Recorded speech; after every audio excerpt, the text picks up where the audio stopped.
어제 국무회의에서 의결된 이른바 검수완박법은 공포 넉 달 뒤인 오는 9월부터 시행됩니다. 법조계에서는 70여 년간 유지해온 형사사법체계를 바꾸는 내용이라고 하는데 구체적으로 뭐가 어떻게 바뀌는 건지 박수주 기자가 정리해봤습니다.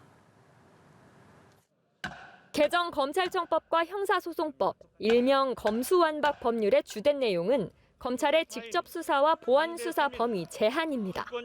우선 검찰이 직접 수사할 수 있는 범죄는 공직자, 선거 등 6개에서 부패와 경제 2가지로 줄어듭니다.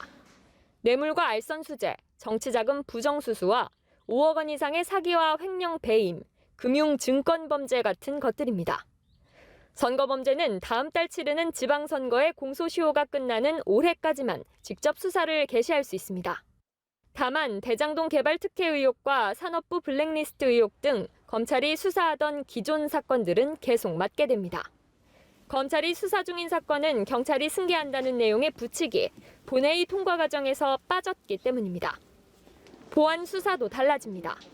검찰은 경찰이 기소 의견, 즉 죄가 된다고 판단해 넘긴 사건은 제한 없이 보완 수사할 수 있습니다. 그러나 경찰이 혐의가 없다고 판단해 검찰에 넘기지 않고 자체 종결하는 불송치 사건일 경우엔 범위가 한정됩니다. 경찰 수사가 미진하다고 생각해 당사자가 이의 신청을 하면 사건이 검찰로 넘어가는데 이 경우에도 동일성을 해치지 않는 범위, 즉 경찰이 들여다본 범위 안에서만 보완 수사가 가능합니다. 또 고발인은 이의 신청을 할 수 없습니다. 대표적으로 정치인이나 기업, 정부 관련 고발을 해온 시민단체들은 경찰이 사건을 불송치하면 검찰에 수사를 요청할 수 없습니다. 한편 민주당은 중대범죄수사청이라는 새 수사기관을 만드는 대로 검찰 수사권은 모두 폐지한다는 입장이어서 향후 검찰 수사 범위는 또 달라질 수 있습니다. 연합뉴스 TV 박수주입니다.